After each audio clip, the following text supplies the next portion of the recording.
الحمد لله رب العالمين والصلاة والسلام على أشرف المرسلين وعلى آله وأصحابه أجمعين. أما بعد أيها الإخوة الكرام، نلتقي وإياكم في ليلة الأحد، وليلتنا هذه هي الليلة 26 من شهر ذي الحجة، لعام 41 و400 وألف للهجرة، الموافقة لل15 من شهر أغسطس لعام 20 و2000. كعادتنا في هذه الليلة أو في مثل هذه الليالي ننشر المصحف بين أيدينا ونستأنف تفسيرنا لسورة يوسف عليه السلام.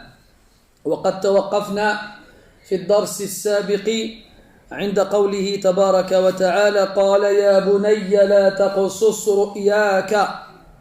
توقفنا عند هذه الكلمة. Mes très chers frères, nous nous réunissons dans cette nuit, la nuit du samedi soir. Nous sommes dans la 26e nuit du mois de Dhul Hijjah 1441, c'est-à-dire le 15 août 2020.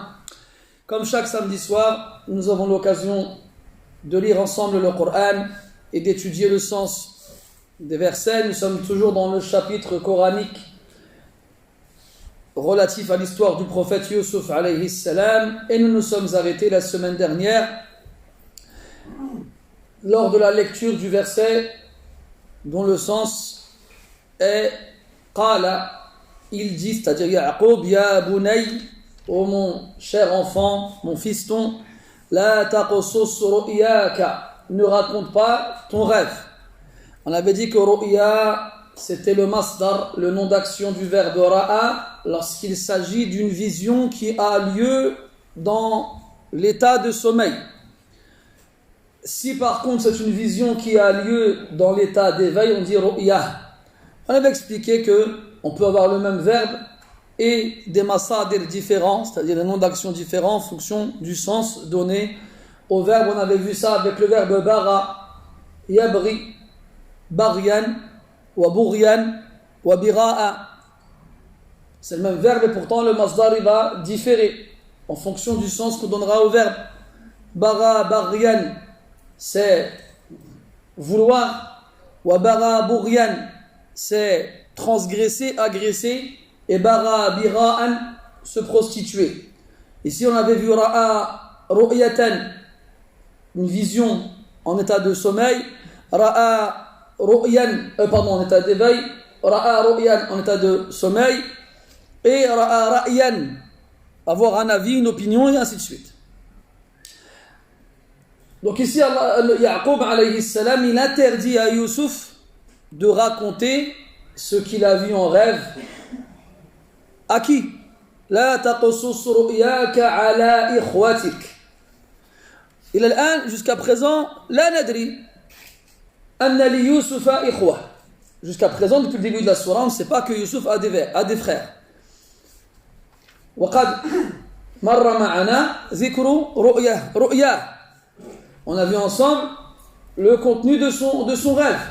Il a vu le soleil, la lune et les étoiles. Nous, on a apporté l'explication de ce rêve-là en allant plus loin dans l'histoire. Mais quelqu'un qui découvre l'histoire ne sait pas jusqu'à présent ce qu'il se passe. فلماذا نهى يعقوب عليه السلام ابنه يوسف أن يقص رؤياه على إخوته? Pourquoi est-ce que Ya'qub alayhi salam il a interdit à Yusuf de raconter son rêve à ses frères? قلنا سابقا أن يعقوب عليه السلام كذلك يعلم تعبير الرؤى. On avait vu précédemment que Ya'qub alayhi salam aussi connaissait l'interprétation des rêves.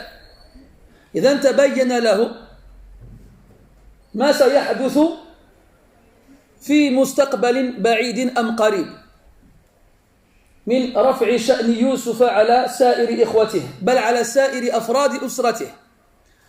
Donc Ya'qub a connaissance des rêves et il a su, en entendant le rêve que Yusuf a fait, que Yusuf aurait la supériorité sur tous ses frères, voire même sur tous les membres de sa famille.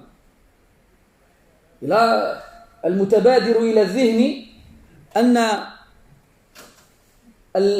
الناس الذين يشاركونك الفرحة عندما تبشر ببشرى كهذه هم أقرب الناس إليك. ومع هذا حذر يعقوب ابنه يوسف من إخوته ونهاه عن أن يقص عليهم رؤياه. لماذا؟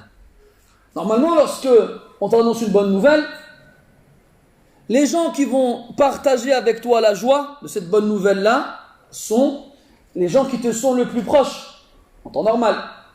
Donc pourquoi est-ce que Yaqub alayhi salam, il interdit à son fils Youssouf de raconter son rêve à ses frères et il le met en garde contre eux. قال أهل العلم أن الحسد دأب مألوف بين الإخوة. أن الحسد دأب مألوف بين الإخوة. Les savants ont dit que la jalousie était une chose habituelle, connue entre les frères, entre les membres d'une même fratrie. وهذا من نعومة أظافرهم. Et ça, c'est une chose que l'on voit dès le plus jeune âge. كأنهم جبلوا على تلك الخصلة. C'est comme si on était instinctivement programmé à être jaloux. Toute personne ici qui a grandi avec ses frères ou ses sœurs, ne laissez passer aucune injustice, ne serait-ce d'un millimètre ou d'un degré. Quand on mangeait et que dans le plat il y avait des merguez et que le walida coupait les merguez, il fallait qu'on ait le même nombre de merguez que les autres. Et il fallait que la merguez elle ait exactement la même taille que celle de l'autre. Et si jamais la merguez de ton frère était plus grande que la tienne, comment ça se fait? Et là, يهتف الولد بالعدل والإنصاف. Et là, les enfants, ils appellent à la justice. Et même s'il n'y a pas d'injustice, les enfants, ils sont à l'affût, aux aguets. Et en grandissant, يكبروا الأطفال وتتغير غيرتهم ويتبدل حسدهم. Et les enfants, en grandissant, leur jalousie, leur envie, elle change, elle évolue. Surtout quand dans une famille, il y a un des enfants qui a bien réussi ses études, il a bien réussi sa vie, il a un rang social, professionnel très acceptable, et les autres, et les autres malheureusement, c'est pas autant le cas. Alors il y a des rivalités qui se créent au sein d'une même famille. Et كذلك مع مرور الأيام وعندما يبلغ الآباء الكبر ثم يموتون ماذا يحصل؟ تتغير هذه الغيرة وهذا الحسد حتى تصبح عداوة عندما يأتي وقت قسمة الإرث. Et cette jalousie et cette envie entre les frères, elle ne cesse d'évoluer et de changer jusqu'à ce que les parents vieillissent puis meurent. Et là, lorsque vient le partage de l'héritage, cette jalousie se transforme en animosité. En animosité. Donc, cette caractéristique de jalousie, elle est présente. On en avait parlé dans Tafsir Surat al-Layl et encore dans Tafsir Surat al-Falaq. وَمِنْ شَرِّ حَاسِدٍ إِذَا حَسَدَ. On avait dit que le hasad était une caractéristique présente dans tous les êtres humains. فَالْكَرِيمُ يُخْفِيهِ وَاللَّئِيمُ يُبْدِيهِ. Le noble va le cacher au maximum, cette jalousie va la cacher au maximum et tout faire pour qu'elle reste tapie dans le tréfonds de son âme. Quant au vil, il la laissera apparaître. Il la laissera le guider. Et bien, le Yaqub, il connaît le sens des rêves et il connaît aussi les relations habituelles entre les frères et sœurs d'une même famille. La jalousie. لا تقصص رؤياك على إخواتك. وكذلك نستفيد من هذا أن الرؤى لا ينبغي أن تقصها على أي أحد. Et aussi on va déduire de cela qu'il ne convient pas à ce que tu racontes tes rêves à n'importe qui. ولكن قبل الشروع في بيان هذا الأمر يجب أن نذكر أقسام الرؤى لأنها تنقسم إلى 3 أقسام. Mais avant de rentrer dans ce point-là, juste faire une parenthèse, c'est de savoir combien de types de rêves il existe. فالرؤى تنقسم إلى 3 أقسام. Les rêves se divisent en 3 catégories. رؤيا صادقة من الله تبارك وتعالى, ورؤيا شيطانية, ورؤيا نفسية. Une vision véridique qui provient d'Allah subhanahu wa ta'ala, et une vision diabolique qui provient du diable, et une vision de l'âme, une vision de l'âme. وهذا جاء في حديث مرفوع مختلف في صحته عن عوف بن مالك أن النبي صلى الله عليه وسلم ذكر أو قال: الرؤيا 3 منها أهاويل الشيطان, يعني ما يخوف به الشيطان الناس,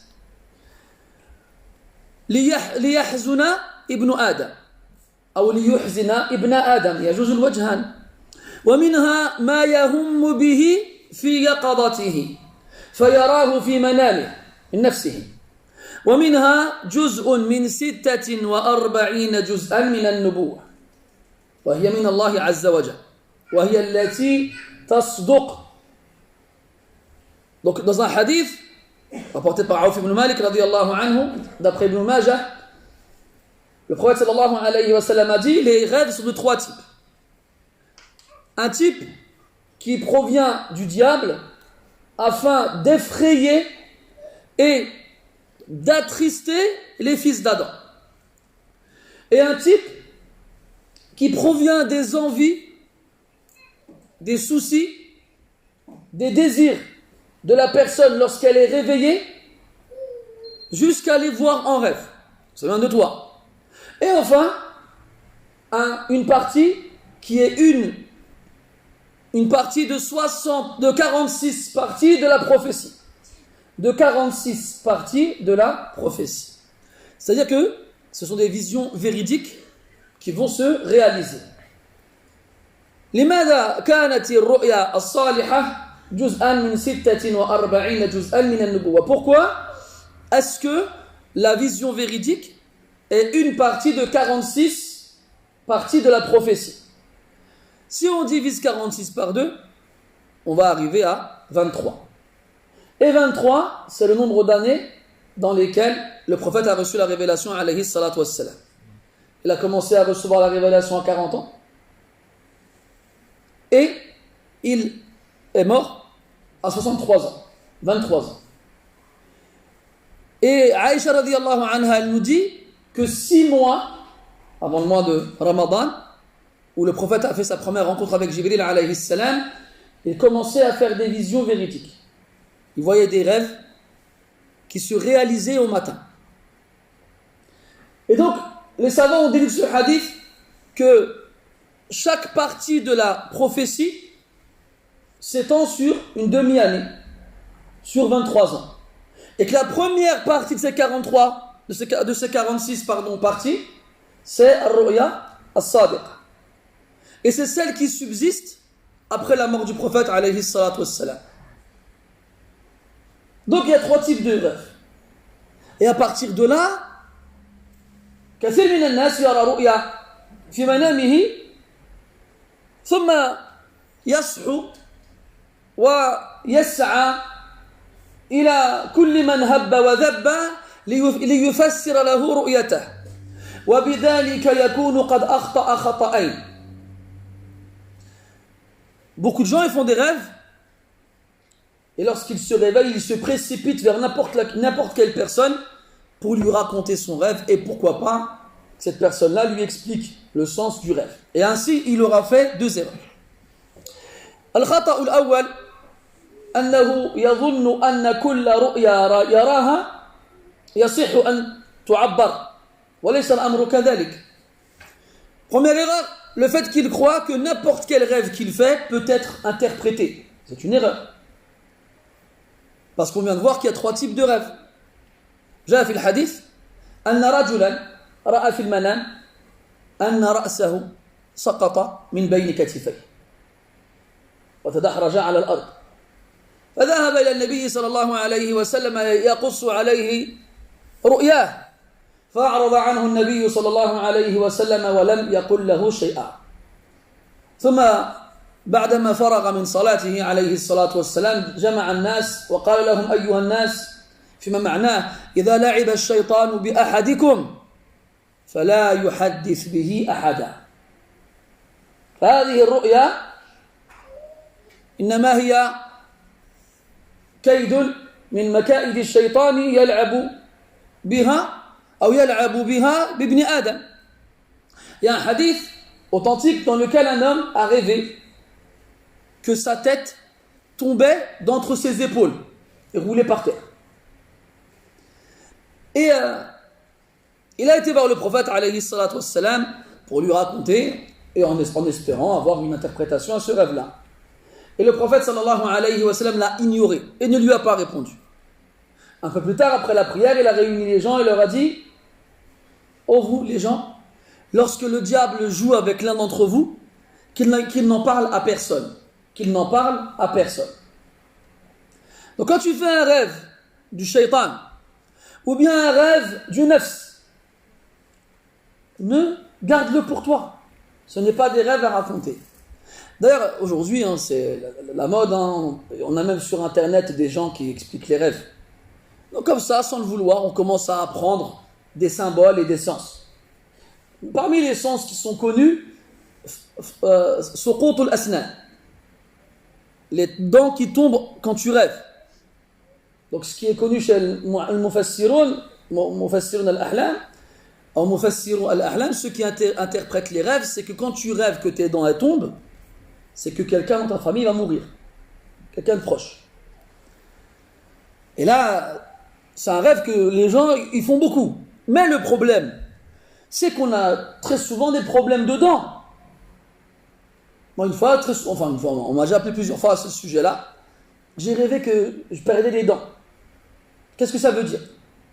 La première question qu'on doit lui poser, c'est est-ce que vous avez des problèmes de dents? Est-ce que vous avez mal aux dents?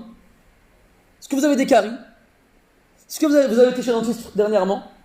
Est-ce que quelqu'un dans votre entourage a mal aux dents? Et là, quand tu cherches, bien oui.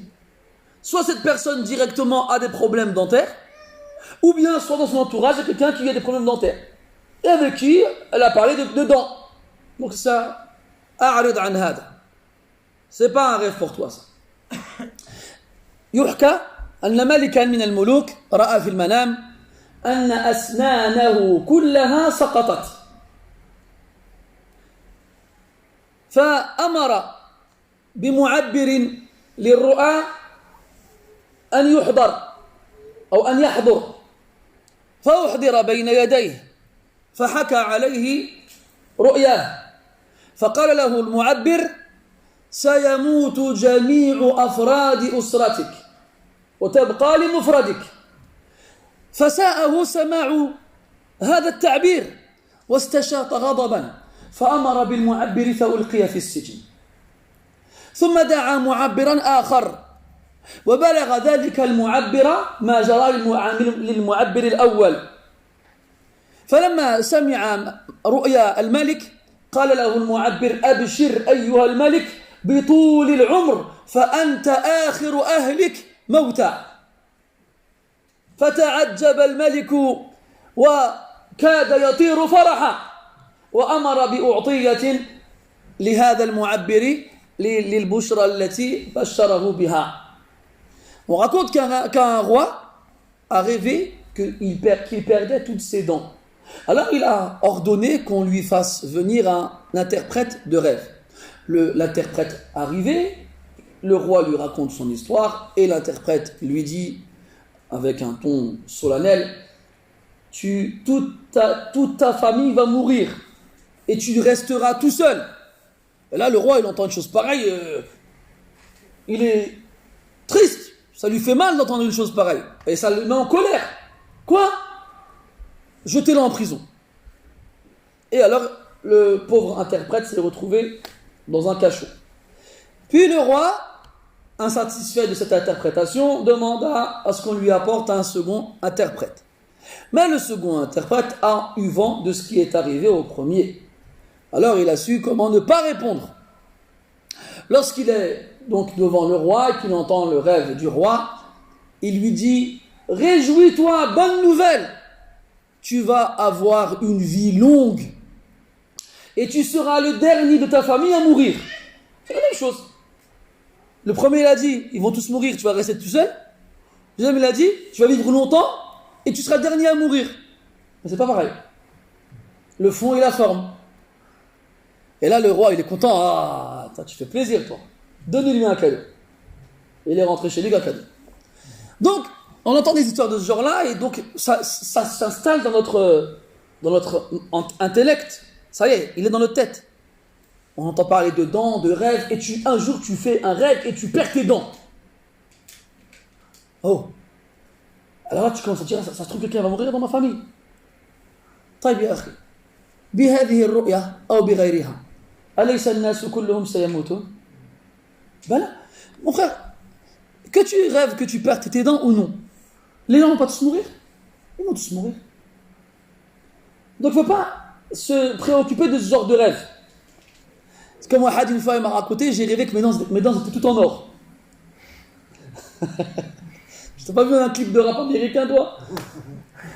C'est vrai, parce qu'aujourd'hui, franchement, d'ailleurs, يقول النبي صلى الله عليه وسلم أصدقكم رؤيا أصدقكم إيش؟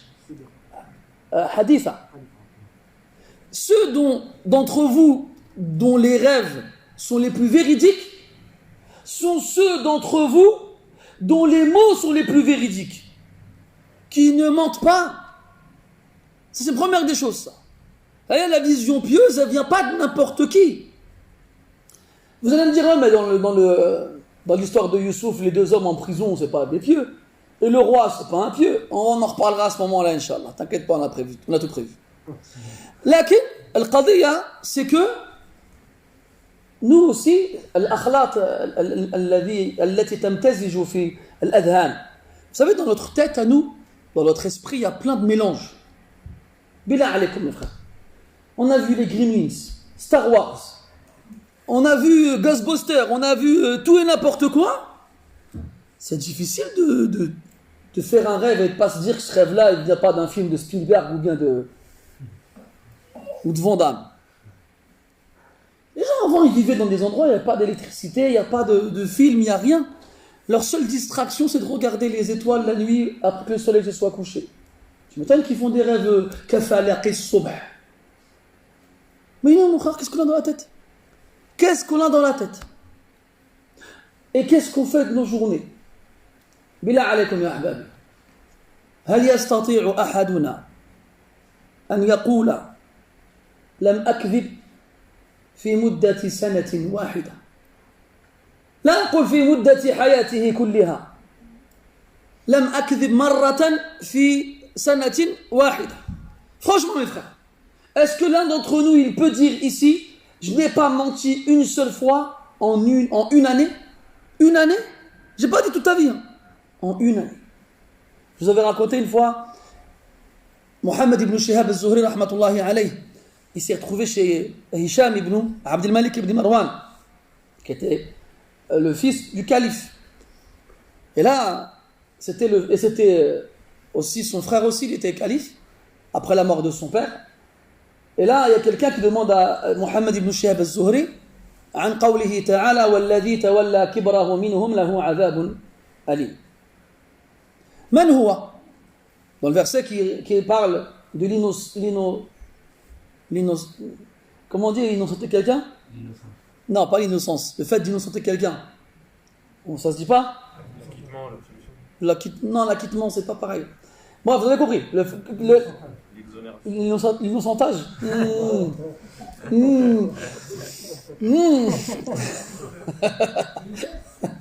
Hein?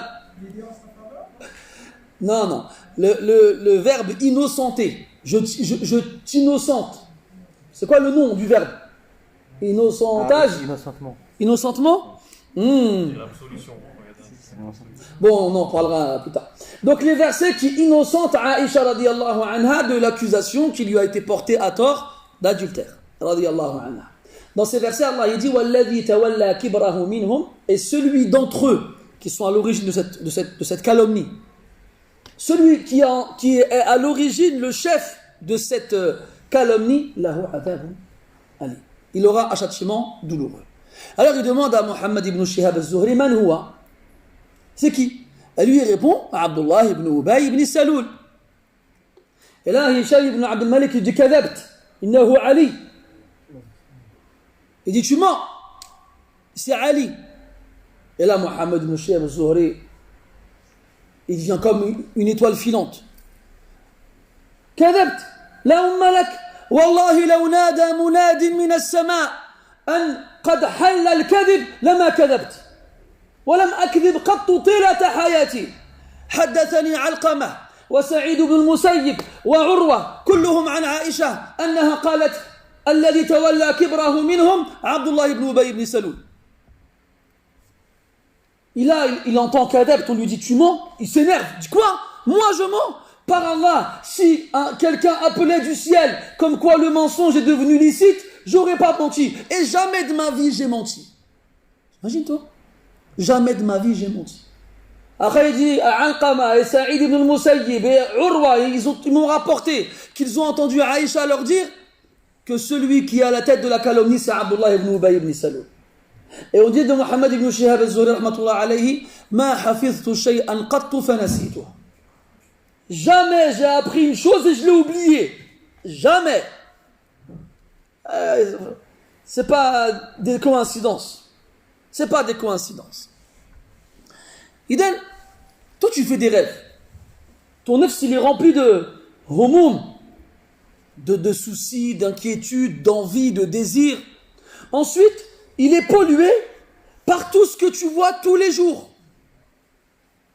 Tous les jours. En plus, vous savez comment on consomme les images. Ibn Taymiyyah, rahmatullah alayhi, il a un livre, il est extraordinaire. Bon, vous allez me dire, quel livre d'Ibn Taymiyyah n'est pas extraordinaire? Mais ce livre-là, moi, il a la portée de tout le monde. Il s'appelle Al-Ubudiyya. Il a été traduit en français. Bon, vous connaissez mon avis sur les traductions. Mais c'est mieux que rien. Hein, l'oiseau, à défaut de manger le pain, il prend les miettes. Hein. Et dans ce livre-là, il parle de ta'thir as-suwar ala al-qalb. Il parle de l'impact des images sur le cœur. Comme quoi le nefs, il est sensible aux images. Et on sait que les images, elles ont un rang spécial dans notre religion. On sait que à l'époque de Nuh, alayhi salam, ou bien avant Nuh, comme vous le savez, il y a eu des pieux, des vertueux qui sont morts.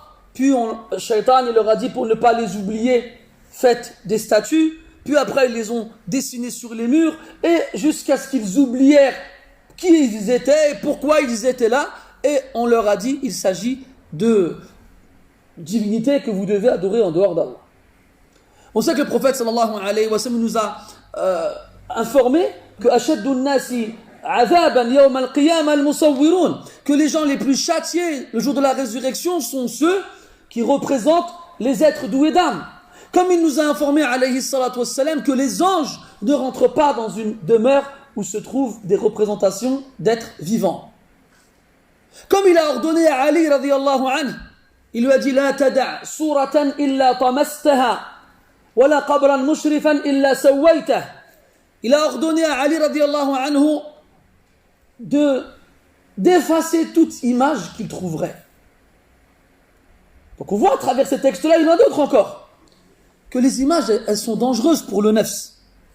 Comme elles sont dangereuses pour la aqida, pour le tawhid, et qu'elles peuvent être une cause qui mène les gens vers le shirk wal iyadu billah. Et nous, aujourd'hui, on consomme une quantité d'images extraordinaires. On est tous malheureusement tombés dans cette addiction très mauvaise.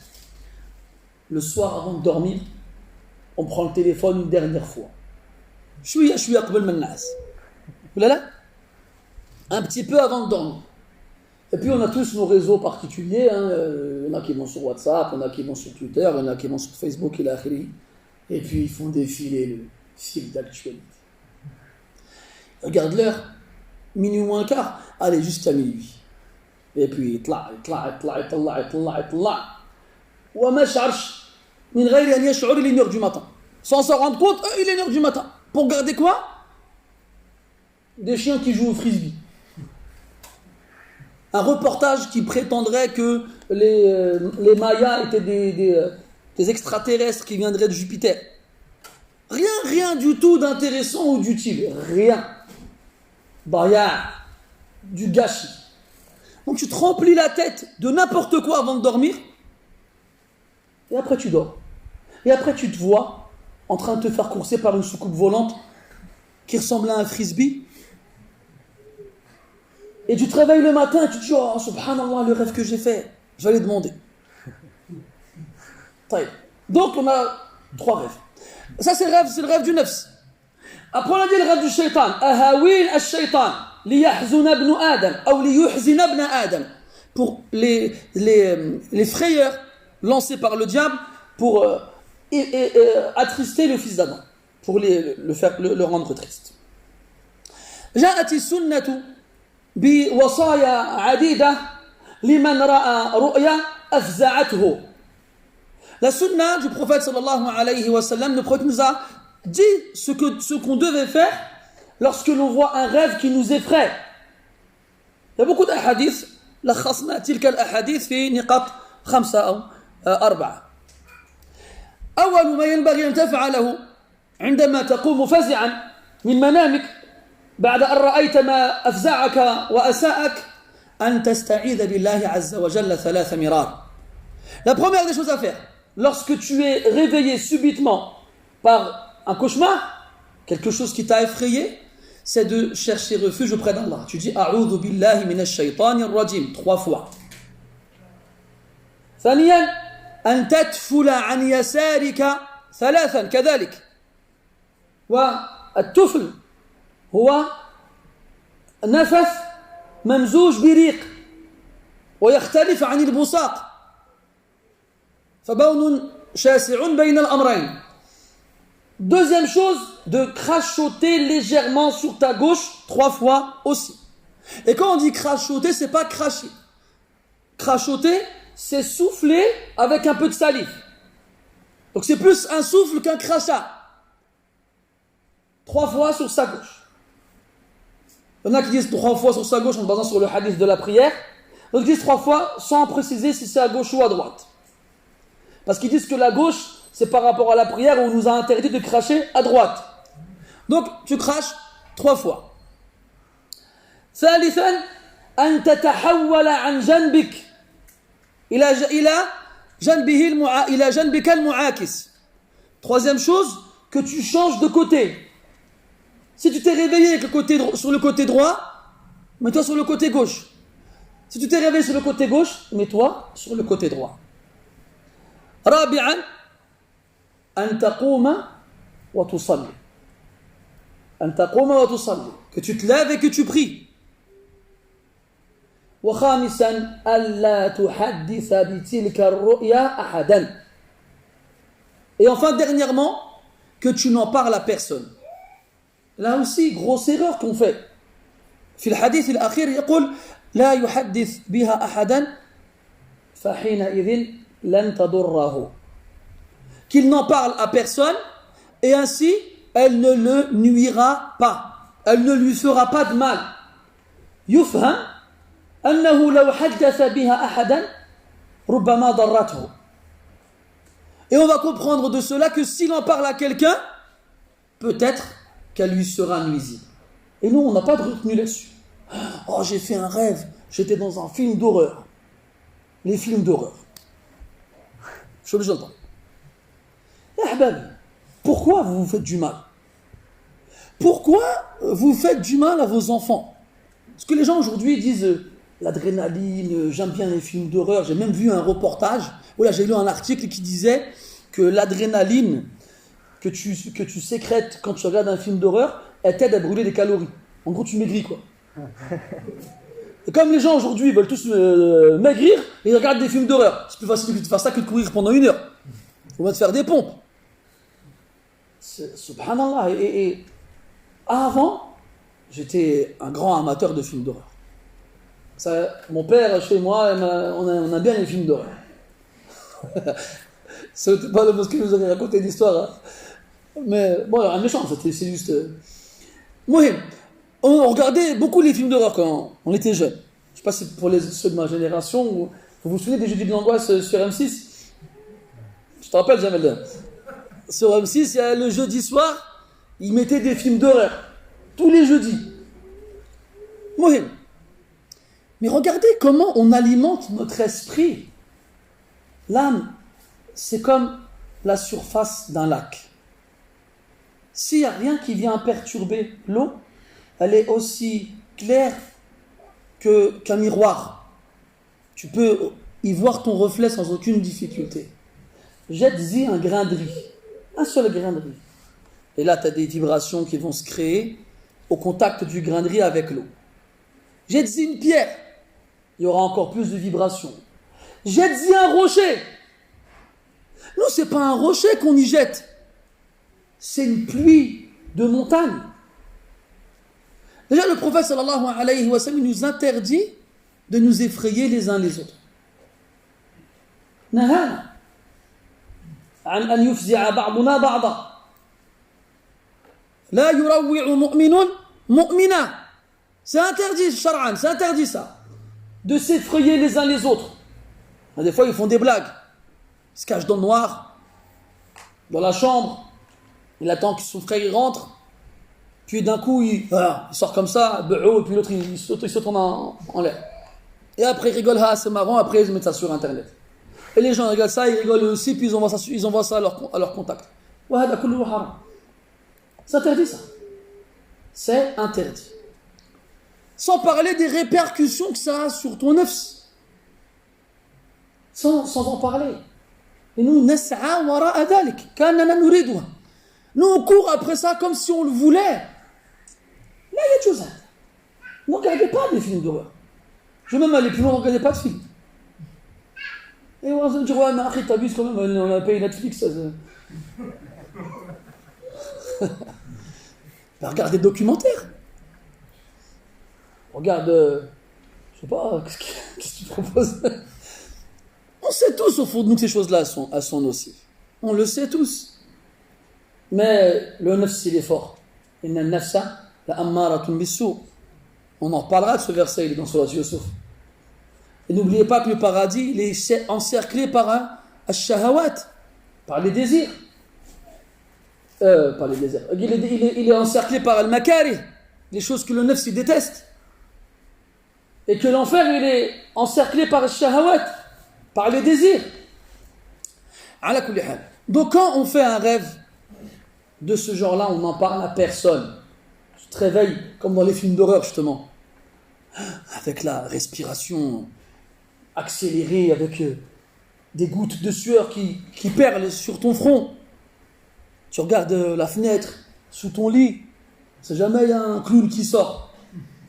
T'as même les clowns, ça, ils n'ont rien demandé à personne. Ils faisaient rire les enfants quand on était petits. On aimait bien les clowns, nous. Ils en ont fait des monstres. Il y a des gens qui n'ont rien à faire la nuit, ils se déguisent en clown et puis ils courent après les gens en agitant les bras. La jabada, wallah. Al-Muhim. Donc, avec ce qu'on vit nous aujourd'hui, je ne vais pas vous mentir, hein, moi j'accorde très peu de crédit aux rêves des gens. Les miens, d'ailleurs je rêve jamais quasiment, donc ça va, à ce moment-là, c'est pas de problème. Mais quand on vient me voir, on me dit, j'ai fait un rêve, tu peux me l'expliquer? Je suis très sceptique. Très sceptique. Vas-y, raconte. Et puis aussi, on le verra après, Inch'Allah, le mu'abbir, celui qui fait l'interprétation du rêve, yufti. C'est une fatwa. Donc c'est pas une chose à prendre à la légère. D'ailleurs, on va rebondir sur ce point-là pour l'autre point qu'on a évoqué précédemment. Quand Ya'qub dit à son fils, la taqsus ru'yaka ala ikhwatik. Ne raconte pas ton rêve à tes frères. علاش اللي فيكيدوا لك كيدا.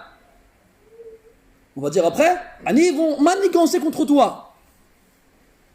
ويستفاد من هذا أنه لا ينبغي أن تقص رؤياك على أي أحد، بل ينبغي أن يجتمع فيه أمران اثنان: الثقة والعلم بالتعبير. ومرادنا بالثقة أن يكون هذا الشخص الذي اخترت أن تقص عليه رؤياك أن يكون ممن يحبك ويريد لك الخير ويشفق عليك ولا يريد بك سوءا، ولا يعرف قبل ذلك بحسد ولا بغي ولا غير ذلك. فيجب أن يقع اختيارك على شخص يستحق أن يسمع منك هذا.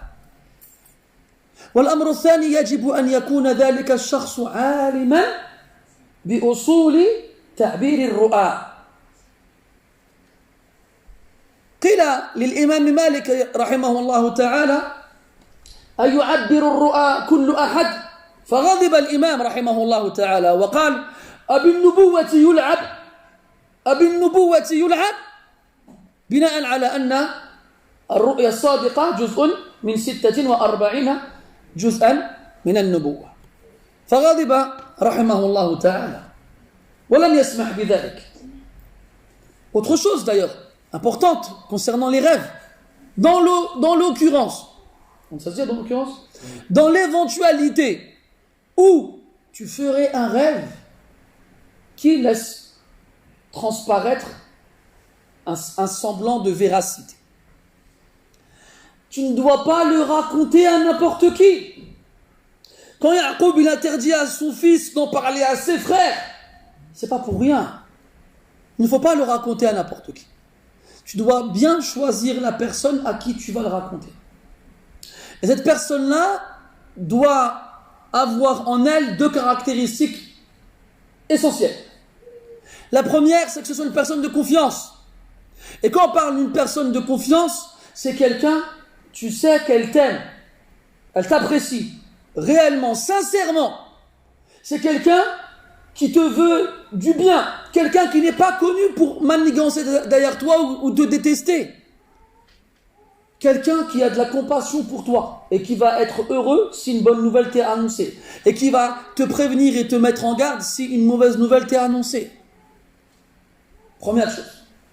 La seconde, il faut que la personne à qui tu racontes le rêve connaisse les moyens de l'interpréter. Ce n'est pas quelqu'un qui interprète comme ça selon son humeur ou son bon vouloir. Là, il y a des règles, des usul, des fondements dans l'interprétation des rêves. Cheikh Abdurrahman ibn Nasr al-Sa'di rahmatullah alayh, il a un livre où justement il explique usul ta'bir al-ru'a fi surati Yusuf. Risala mufida jiddan. Il a un épître, ou on dit une épître, un épître. Il a un épître, excusez-moi le français, dans lequel il évoque les fondements de l'interprétation des rêves tirés de la sourate Yusuf. Et bien entendu, ce n'est pas que de sourate Yusuf qu'on tire ces fondements-là, il y en a d'autres. Mais entre autres, on aura l'occasion d'en reparler, Inch'Allah Ta'ala, quand on arrivera au passage où Yusuf il se retrouve en prison et qu'il explique les rêves à ses co-détenus. On va en parler plus précisément, je vais vous faire un condensé de ces règles-là, Inch'Allah Ta'ala. Idhan, Imam Malik, rahimahullah ta'ala, un jour on lui a demandé: est-ce que n'importe qui peut interpréter les rêves? Et là il s'est énervé. Il dit: quoi? Est-ce qu'on va jouer avec la prophétie? Regardez ces savants comment ils regardaient loin et comment ils faisaient des liens entre les choses. Parce qu'on a vu précédemment que la vision véridique est une partie de 46 de la prophétie. Ça fait donc partie de la prophétie. Si n'importe qui vient, il interprète les rêves, eh bien il joue avec une des parties de la prophétie. Donc il s'est énervé, c'est pas n'importe qui. Ce n'est pas à n'importe qui d'interpréter là les rêves des gens. Et là, vous savez qu'en psychologie, eh bien, les psychologues, ils font beaucoup l'interprétation des rêves. Mais leurs fondements sont très très différents des nôtres. Parce que leurs fondements à eux, c'est qui? Freud, Nietzsche, Sand. Sans parler d'Aristote, j'allais dire Aristote, Socrate, Platon et toute la bande. C'est pas des noms de fromage, hein, c'est des philosophes grecs. Et donc, il faut savoir que la psychologie, entre guillemets, moderne, bon, avant la psychologie, c'était un dérivé de la philosophie, puis avec le temps, c'est devenu une science à part. Et cette science, entre guillemets, si on peut l'appeler ainsi, la contemporaine, elle se repose essentiellement sur Freud. Et ceux qui ont été un peu voir c'est qui Freud, ils vont se comprendre à ce moment-là à qui on est confronté quand on va voir un psychologue. C'est peut-être lui qui aurait besoin d'aller voir un psychologue, si sa psychologie la tient de Freud. Ala kulli hal, la psychologie n'est ni plus ni moins qu'un sociologue qui applique sur les individus des règles générales de société. Parce que les humains ne font que répéter les mêmes choses tout le temps. Il faut juste les classer. On est de différentes natures, mais on vient tous de la terre. On est de différents minerais. Il y en a qui sont de l'or, d'autres de l'argent, d'autres du bronze, d'autres, j'en passe et d'autres. Il suffit juste de retrouver les points communs et les attribuer aux mêmes personnes. C'est pas la peine d'aller plus loin. Alors vos formations de je sais pas quoi, accompagnement personnel, je sais pas, arrêtez avec vos formations. Wallah, j'en vois tous les jours sur internet, formation, développement personnel. Genre, il y en a une, c'est quoi, on m'a dit la dernière fois, c'était quoi? C'était... Comment? Oui, des trucs comme ça, le bien-être. Non, on m'a proposé une. Je dis, moi, je te propose une, viens à la mosquée, c'est gratuit, c'est pour tout le monde. Tu vas là-bas, 450 € pour 8 heures. Et t'entends quelqu'un qui te parle et tu comprends pas ce qu'il raconte. Mais quand il sort, les gens ils sont contents. Ouais, j'ai une formation développement personnel, maintenant je me suis personnellement développé. Ah ouais, c'est-à-dire? Eh ben écoute, je vais faire une formation, je vais expliquer aux gens comment j'ai fait, ce sera 450 € aussi. Non mais ça c'est juste un business pour gagner de l'argent, ni plus ni moins. On n'a jamais eu autant de formateurs que dernièrement. C'est quoi ces bêtises encore? Encore les psychologues, au moins ils ont fait 4 ans d'études après le bac, au moins ils ont un mérite. Lui il a fait une formation de 2 jours, ça y est, il fait des formations à son tour. Et le pire c'est qu'ils font ça le comble. Hein. Moi là il m'a dit, tu fais une formation et tu veux que les gens y viennent? Je lui ai dit non. On dit dans le cas où tu voudrais, fais une formation sur le mariage. Inch'Allah, je vais en faire une à la mosquée pour tout le monde, gratuite. Et si vraiment il y a beaucoup de monde qui viennent, eh bien, quand vous êtes venu pour le mariage, oui, eh bien, on va faire un truc sur la aqidah. Voilà, je viens de vendre le poisson, je risque de faire... Mais c'est grave quand même. Que les gens aujourd'hui soient plus intéressés sur le mariage que sur ce qui va leur permettre de répondre aux questions des anges dans leur tombe quand même. C'est grave. Inna lillahi wa inna ilayhi raji'un. Ala kulli hal, c'est la prophétie. On ne joue pas avec la prophétie. Et justement, cette fameuse psychologie de connaître les gens en les côtoyant, en sachant à quelle catégorie de personnes ils appartiennent, nous permettent de gagner du temps. De gagner du temps. C'est un peu comme al-ruqya. C'est pas très différent. L'exorcisme, entre guillemets. Il y a des gens qui sont hypochondriaques. Non, pas hypochondriaques. Comment ça s'appelle quand tu crois être malade? Le malade imaginaire? Il y a un nom. Non, hypochondriaque, c'est quand tu crois. C'est ça? Oui. Il y a des gens qui sont persuadés d'être malades. Il vient de voir, il dit, j'ai un djinn, fais-moi ruqya. Alors là, l'intéressé, il va lui faire ruqya direct. Là, tu fais que l'encourager dans son délire. Il faut que tu comprennes et que tu lui fasses comprendre qu'il n'a rien. Va faire le rousse avec une eau bien froide, ça va te calmer, tu vas voir. Ou bien sur le bâton. Ah, ça c'est magique. Hein. J'ai une baguette magique, moi. Je l'appelais la baguette magique. Tu les captes. Tu sais que c'est de la comédie qu'il est en train de te faire. Et celui qui le fait beaucoup, il reconnaît. Comme le médecin, il va reconnaître l'hypochondriaque. C'est la même chose. Eh bien, il vient et dit, ouais, j'ai des djinns la nuit, ils viennent me voir. Ah, d'accord, vas-y, ferme les yeux. Vraiment, je commence à et je dégaine mon manche à balai. On appelle ça un beau en kendo, je crois, non? Kendo, vous connaissez le kendo? Bon, et tu lui mets un coup dans la cuisse. Là, son djinn, il est parti direct. Arrête, pourquoi tu me tapes? Ah, il n'y a pas de djinn? Ah non, il n'y a pas de djinn. Après, il rentre chez lui. Voilà. Je te dois combien? Non, c'est pour moi. C'est pour moi, ça m'a fait du bien moi aussi. Voilà, je crois que j'ai plus profité que toi. Et donc, c'est pareil. Les gens viennent te voir, j'ai fait un rêve extraordinaire. J'avais des ailes, je mangeais une glace. Et il y a quelqu'un avec une flûte qui m'a parlé en chinois. Et à la fin, je me suis transformé en oiseau. Arrête de regarder des films bizarres à la télé, retourne dormir. Il faut leur dire ça aux gens. Ou là, il va te voir, je crois que j'ai un djinn. T'as pas de djinn. T'as pas de djinn. Tu fais les ablutions avant chaque prière? Est-ce que tu fais les adhkar le matin, le soir? Tu fais les prières à l'heure? Est-ce que tu fais des péchés? Arrête, regarde comme ça. Ah, ben c'est ça ton djinn. C'est ça ton djinn, mon frère. Arrêtez de voir des djinns partout. C'est comme les gens quand ils divorcent. On m'a fait un suhour. Ils trouvent pas un travail. On m'a mis l'ayn. Arrêtez. Qu'est-ce que vous faites, vous, de la satisfaction du décret d'Allah Azza wa Jal? Pourquoi vous dites pas Qaddarallahu ma sha'a fa'al, intaha al-amr? Et c'est fini. Et la vie, elle continue. Et si t'arrive un mal, demande à Allah qu'il te l'enlève. Wa yamsaska Allahu bidurrin fala kashifa lahu illa hu. Et si un mal te touche, eh bien, il n'y a qu'Allah qui peut te l'enlever. De l'importance de la aqidah, justement. Tawhid, c'est ça. La alaqa avec Allah Azza wa Jal. Toi, tu vas voir les gens. Ah, j'arrive pas à trouver du travail, je vais demander une ruqya. Ah, j'ai fait un rêve bizarre, je vais demander un ta'bir. Quand est-ce que tu demandes à Allah? Quand est-ce? À quel moment, en fait? Quand est-ce que tu reviens vers Allah Azza wa Jal? Là, ya ahbabi, wallah. On s'en rend pas compte, mais wallah, on est tombé dans un tourbillon et on est emporté, et on s'en rend même pas compte.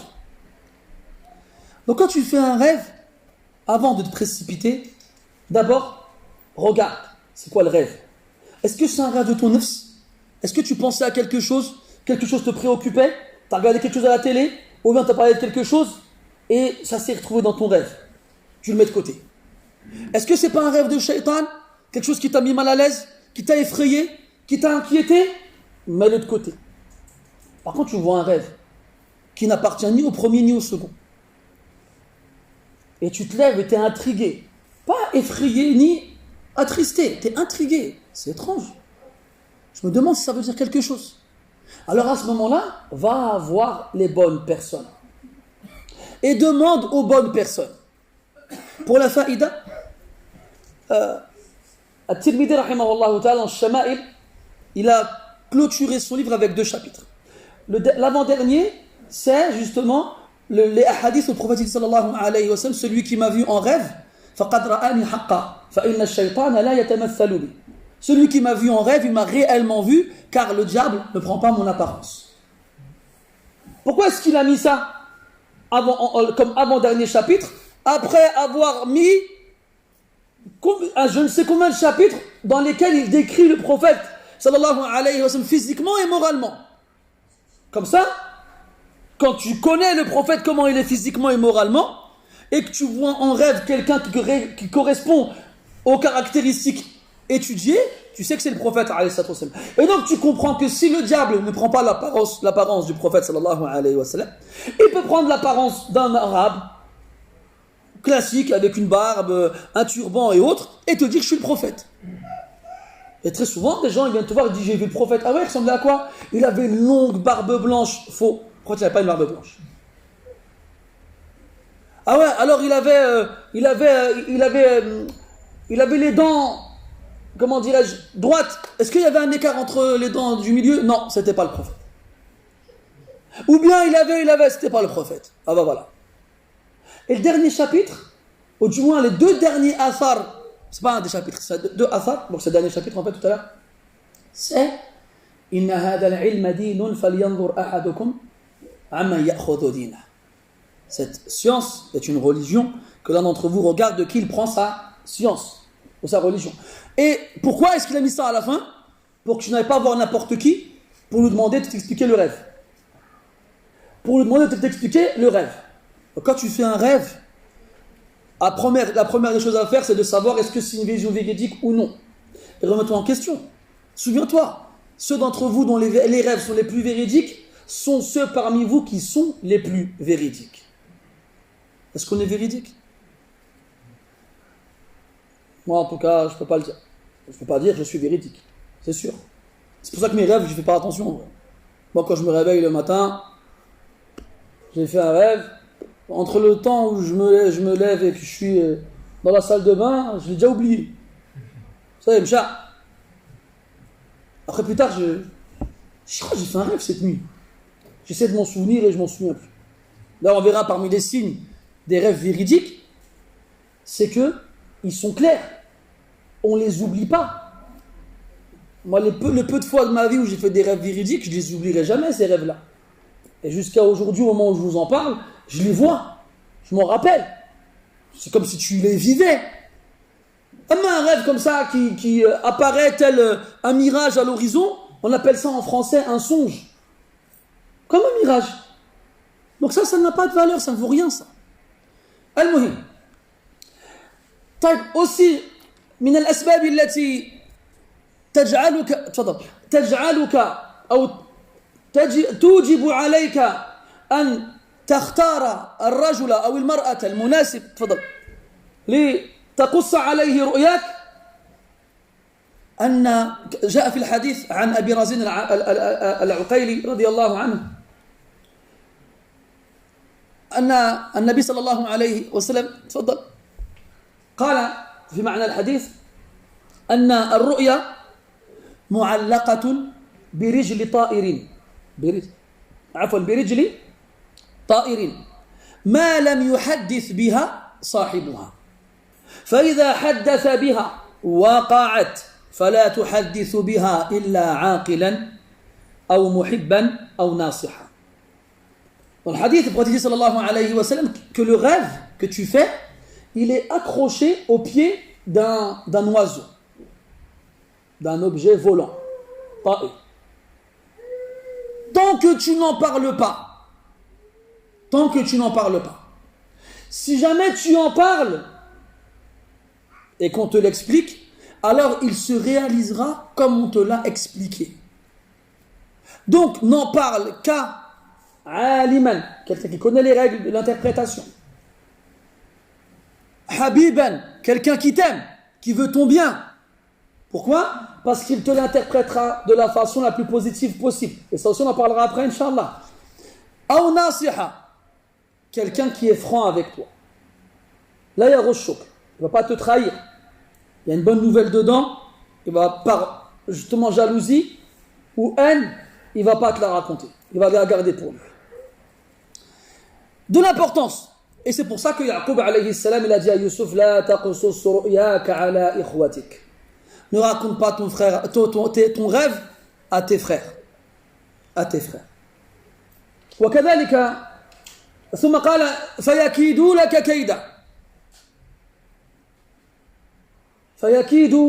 كيدا أي يحتالون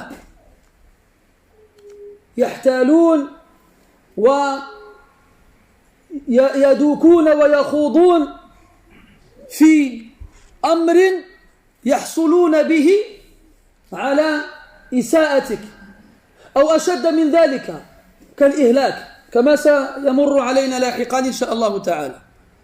فيكيد لك، الأصل أن الفعل كاد يكيد فعلا يتعدى بنفسه ولا يحتاج إلى حرف، فأتى الله تبارك وتعالى باللام فقال فيكيد لك كيدا. وفي الطارق قال الله عز وجل إنهم يكيدون كيدا. وقال العلماء أن الإتيان بالحرف إنما هو للتأكيد دون معنى آخر. ثم أكد الفعل بمصدره ونونه للتعظيم لأن التنوين يقع لخلاف التعريف كما يقع للتعظيم فيكيدوا لك كيدا أي كيدا عظيما. Puis il dit pourquoi ne pas raconter son rêve à ses frères? Parce qu'ils vont manigancer contre lui. Al-Kaïd en arabe c'est, comme on dit en français, les manigances, les ruses إلى آخره. وبتعبير أدق هو إخفاء عمل يضر المكيد. إخفاء عمل يضر المكيد. La base, c'est le fait de cacher une action dans le but de nuire à la personne visée dans cette manigance. والكيد لا يقع مذموما على الإطلاق فقد يكون مذموما وقد يكون محمودا. Et al-kayd, ce n'est pas un mot qui a une connotation péjorative absolue, négative, totale. Non. Elle peut être, ce mot-là, cette ruse, cette manigance peut avoir une connotation péjorative et négative, comme elle peut avoir une connotation bonne et positive. D'ailleurs, on le verra dans Surat Yusuf, quand Allah Ta'ala dit « Kadhalika ish kidna li Yusuf »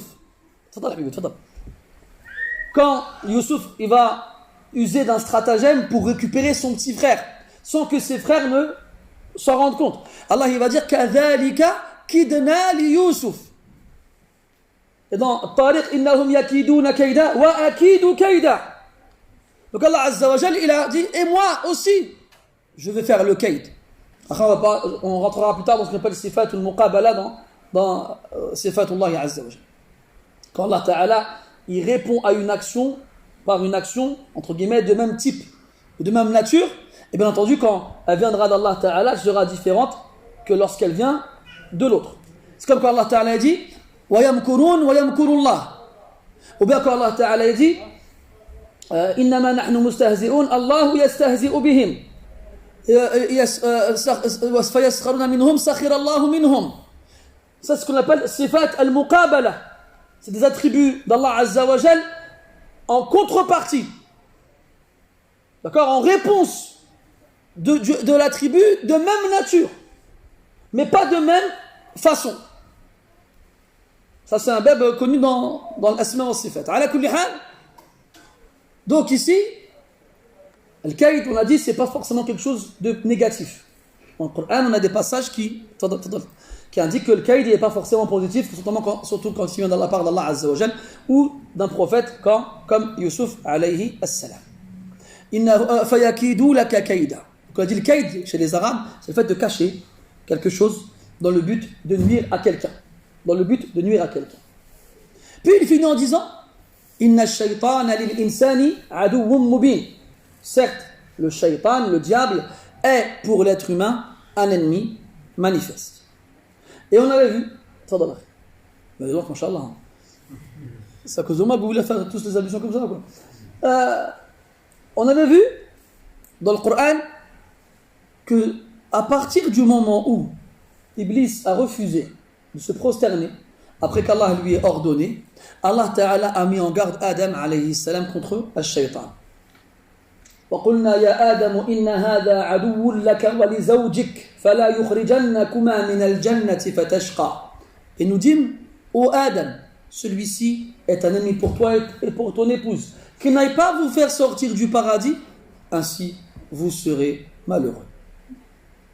Puis on connaît l'histoire. Puis ensuite, Allah Ta'ala, il s'est adressé aux fils d'Adam. Il leur a dit يا إن الشيطان لكم عدو فاتخذوه عدوا. Certes, le diable est pour vous un ennemi, alors considérez-le comme tel. Et le jour de la résurrection, Allah Ta'ala il rappellera aux êtres humains qui les avaient mis en garde contre le diable et qu'ils ont refusé de l'écouter. ألم أعهد إليكم يا بني آدم ألا تعبدوا الشيطان إنه لكم عدو مبين. N'ai-je pas pris votre engagement, aux fils d'Adam, de ne pas adorer le diable, car il est certes pour vous un ennemi manifeste. وأن اعبدوني هذا صراط مستقيم. Et de m'adorer, c'est cela, c'est ça qui est le droit chemin. وَلَقَدْ أَضَلَّ مِنْكُمْ جِبِلًّا كَثِيرًا أَفَلَمْ تَكُونُوا تَعْقِلُونَ. Et il a certes égaré parmi vous de nombreuses générations, si seulement vous raisonniez. Et quand on lit le Coran, kadhalika, on voit que le diable, justement, Shaitan, lorsqu'il s'est fait donc chasser du royaume céleste, il a annoncé la couleur. Et il a dit qu'il fera des descendants de Adam ses ennemis. Et qu'il fera tout pour les mener à leur perte. Et pour les égarer. Et quand on regarde les différents passages du Coran où Allah tabaraka wa ta'ala il nous raconte justement ce moment-là, on a beaucoup de versets qui vont dans ce sens-là. Dans Surat Al-A'raf, quand Allah ta'ala dit قال فبعزتك قال فبما أغويتني لأقعدن لهم صراطك المستقيم. Comme tu m'as égaré, je m'assirai sur ton droit chemin devant eux, comme un obstacle. وقال رب بما أغويتني لأزينن لهم في الأرض ولأغوينهم أجمعين. Ô Seigneur, comme tu m'as égaré, je leur embellirai toutes choses sur terre et je les égarerai tous ensemble. قال أرأيتك هذا الذي كرمت علي لئن أخرتني إلى يوم القيامة لأحتنكن ذريته إلا قليلا. قال ابن عباس لأحتنكن أي لأستأصلن وقال لأضلن وقال لأغوين إلى آخره. Il a dit, Iblis, lorsque Allah l'a chassé du ciel, قال أرأيتك هذا الذي كرمت علي. Vois-tu celui que tu as honoré sur moi? ولقد كرمنا بني آدم الآية. لئن أخرتني إلى يوم القيامة, si tu m'ajournes, si tu me retardes jusqu'au jour de la résurrection, لأحتنكن ذريته إلا قليلا. J'exterminerai sa descendance, ou j'égarerai sa descendance, ou je tromperai sa descendance, illa qalila, sauf une petite partie parmi eux. وقال وفبعزتك لأغوينهم أجمعين. Je les égarerai tous. وقال لأتخذن من عبادك نصيبا مفروضا ولأضلنهم ولأمنينهم ولآمرنهم فليبتكن آذان الأنعام ولآمرنهم فليغيرن خلق الله. Et dans notre verset, il dit subhanahu wa ta'ala, en nous parlant de ce que Shaitan a dit, il a dit je prendrai de tes esclaves parmi les fils d'Adam nasiban mafrouda, une partie obligatoire à nous reviendra. Je la prendrai. Wala udillannahum, je les égarerai. Wala umanniyannahum, je les ferai espérer, je les ferai souhaiter. Wala amurannahum, et je leur ordonnerai. Fala yubattikunna adhan al-an'am, ils couperont les oreilles des bestiaux. Bon, ça on en parlera un autre jour parce que c'est un peu long à expliquer. Wala amurannahum, et je leur ordonnerai. Fala yughayyirunna khalqallah, et ils changeront la création d'Allah. À travers tous ces versets-là, on voit l'animosité énorme que le diable a contre nous. Comme on voit comment Allah Ta'ala dans le Coran, 8 fois il nous répète Inna shaytana lil insani aduwwun mubin. L'être humain, le diable est pour l'être humain un ennemi manifeste. Comme il a mis en garde Adam avant, et il le a rappelé cette mise en garde après. وَنَادَاهُمَا رَبُّهُمَا أَلَمْ أَقُلْ لَكُمْ أَلَمْ أَنْهَكُمَا عَنْ تِلْكُمَا الشَّجَرَةِ وَأَقُلْ لَكُمَا إِنَّ الشَّيْطَانَ لَكُمَا عَدُوٌّ مُبِينٌ. Quand ils ont mangé de l'arbre, Adam et Hawa, Allah il leur a dit, ne vous ai-je pas interdit de cet arbre-là, et ne vous ai-je pas dit que le diable est pour vous un ennemi manifeste? Il leur a dit avant, il leur a dit après. Et quand ils sont descendus sur terre, il leur a dit encore. Et il n'a cessé de nous le répéter. Il nous a dit allez-vous le prendre lui et sa descendance comme alliés alors qu'ils sont pour vous des ennemis? Il faudrait être fou pour prendre son ennemi comme allié. Et c'est pourtant ce qu'on fait. Allah tabaraka wa ta'ala, il a fait de Shaitan son ennemi pour toi, le fils d'Adam. Et toi, tu le prends comme allié? Allah, il a banni le diable du ciel. Et il lui a promis le châtiment éternel en enfer. Pour toi. Et toi, tu lui obéis. Et pour finir, pourquoi est-ce que le verset il a été fini ainsi? Inna shaytana lil insani aduwwun mubin. Il y a un lien entre ce qu'il y a avant et ce passage-là. La taqsus ru'yaka ala ikhwatika fayakidu laka kayda. Inna shaytana lil insani aduwwun mubin. Parce que le diable, il connaît bien l'être humain. Il sait par quelle porte il peut arriver à ses fins. Et il sait que un des meilleurs moyens de faire naître l'animosité entre les gens, c'est le hasad. C'est la jalousie. Et Yaqub savait que si le rêve de Youssouf arrivait aux oreilles de ses frères, ça allait faire naître chez eux de la jalousie. Et que le diable allait parvenir à eux par cette porte-là. Et ainsi, il va leur enjoliver le kaïd, les ruses et les manigances, jusqu'à ce qu'ils aillent jusqu'à vouloir le tuer, comme on le verra après, Inch'Allah ta'ala. Idhan, al-hasadu da'un qatil, da'un udal. La jalousie, c'est vraiment un mal incurable, une maladie mortelle, un poison venimeux, par lequel le diable passe pour arriver à ses fins.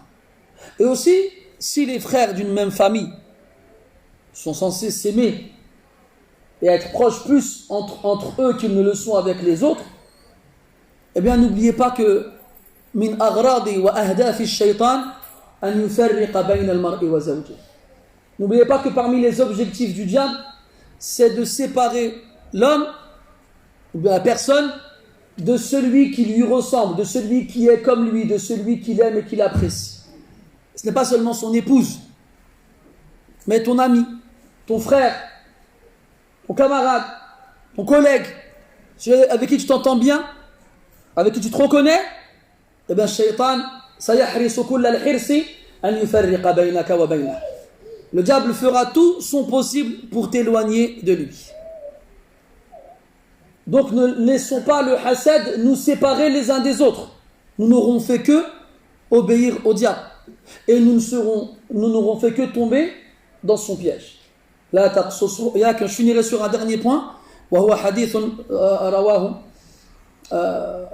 الإمام أحمد أو ابن حبان لا أستحضره الآن.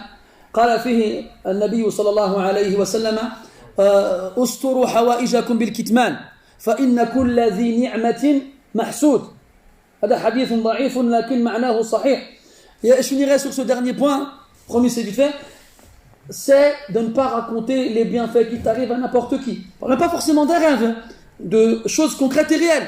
Une bonne nouvelle, quelque chose de bien, de positif qui t'arrive, n'en parle pas à n'importe qui. Un hadith est rapporté par l'imam Ahmed, ou bien Ibn Hibban, je ne sais plus, j'ai un doute, un des deux, mais qui est faible. Dans lequel le prophète aurait dit, alayhi salatu wassalam, cachez vos affaires, du moins protégez vos affaires par le fait de les cacher, en les cachant. Car toute personne à qui on fera le don d'une grâce, d'un bienfait, sera forcément enviée et jalousée. Sera forcément enviée et jalousée. Donc quand il t'arrive un bien, même si ce n'est pas forcément dans un rêve que tu as vu cela, n'en parle pas à n'importe qui. Allah dit « Wa amma bi ni'mati rabbika fahaddith » et par les bienfaits de ton Seigneur, parle. Lakin, pas à n'importe qui. Parle-en aux gens qui t'aiment, aux gens qui veulent ton bien, aux gens qui ne sont pas tes ennemis, aux gens qui ne vont pas t'envier et te jalouser.